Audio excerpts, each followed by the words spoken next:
Hi friends, అందరికీ నమస్కారం. నేనైతే ఈరోజు దోస పితికపప్పు కూర ఎలా చేయాలో చూపిస్తానండి. నేను ఎలా చేశానో చూపిస్తానండి. నేనైతే దోస కోసం రైస్, కొంచెం మినప్పప్పు, కొన్ని మెంతులు అయితే నేను క్లీన్గా వాష్ చేసుకుని అయితే నేను ముందు రోజు నానబెట్టుకున్నాను. వాటిని నేను కొంచెం రైస్ వేసుకుని అయితే మిక్సీ పట్టుకున్నానండి. మిక్సీ పట్టుకున్న మిశ్రమాన్ని అయితే నేను మూత పెట్టి పక్కన పెట్టేశాను. చూడండి, మార్నింగ్ సరికి పిండి అయితే ఎలా పొంగిందో. అందులోకి నేను కొంచెము ఉప్పు, కొంచెం సోడా వేసి కలిపి పక్కన పెట్టాను. సో ఇప్పుడైతే నేను కూర కోసం అయితే ఒక పాత్ర తీసుకొని స్టవ్ మీద పెట్టి అయితే కొంచెం ఆయిల్ వేసానండి. ఆయిల్ వేగాక కొన్ని ఆవాలు వేసాను. ఆవాలు చిటపటలాడిన తర్వాత అయితే ఒక బిర్యానీ ఆకు, 2 చెక్క, 2 లవంగాలు అయితే వేసాను. తర్వాత నేను ఒక ఆనియన్ అయితే కట్ చేసి పెట్టుకుని ఆనియన్ వేసాను. అలాగే కరివేపాకు కూడా వేసానండి. సో ఆనియన్, కరివేపాకు అవి ఆయిల్లో వేగాలి. వేగిన తర్వాత అయితే ఇలా పితికి పప్పునైతే నేను ఆయిల్లోకి వేస్తున్నాను.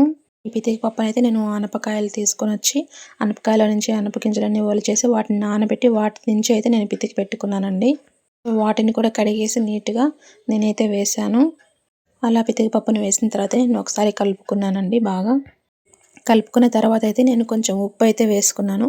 ఉప్పు కూడా వేసి నేను బాగా కలిపానండి. ఎందుకంటే పప్పుకు ఉప్పు బాగా పట్టాలని కలిపానండి. చూడండి ఫ్రెండ్స్, సీజన్లో అయితే మేము ఇవైతే చాలా తిన్నాము. సో సీజన్ లాస్ట్ కాబట్టి నేను మార్కెట్ నుంచి తీసుకురమ్మని చెప్పాను, తీసుకొని వచ్చారు. సో ఈరోజు అయితే చేస్తున్నది కూడా దోశకి కాంబినేషన్ అయితే బాగుంటుంది, పూరికి కూడా బాగుంటుందండి. కొంచెం మగ్గిన తర్వాత అయితే నేను మసాలా అయితే వేస్తున్నాను. ఈ మసాలాకి అయితే నేను కొంచెం వేరుశనగలు, ఒక ఆనియన్, ఒక టమాటో, కొంచెం ఉప్పు, కొంచెం కారం, ధనియా పొడి, కారం పొడి, కొంచెం చికెన్ మసాలా, కొంచెం గరం మసాలా అయితే వేసి నేను మిక్సీ పట్టుకున్నానండి. అన్ని మసాలా చారులకైతే నేను ఈ ప్రాసెస్ యూజ్ చేస్తాను. మిక్సీ పట్టుకున్న మిశ్రమాన్ని అయితే అందులోకి వేసి కలపాలి. మనకు వాటర్ ఎంత కావాలో వేసుకుని ఒకసారి బాగా కలుపుకోవాలండి.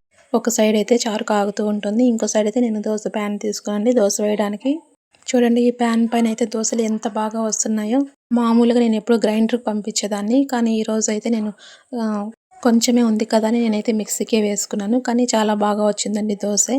అంటే పిండి ఎలా ఉన్నా అయితే ఈ ప్యాన్ మీద అయితే బాగా వస్తాయి. ప్యాన్ మీద అయితే దోశలు బాగా వస్తాయండి.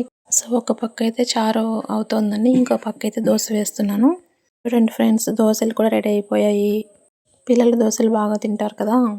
ఇప్పుడు ఒకసారి అయితే మనం చారు ఒకసారి కలుపుకుందామండి. సో చారు కూడా గ్రేవీ దగ్గరకు అయితే వచ్చేసింది.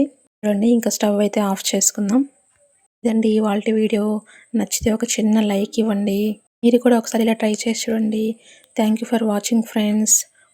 Please subscribe my channel. Dosa పితికపప్పు కాంబినేషన్ చాలా బాగుందని చెప్తోందండి.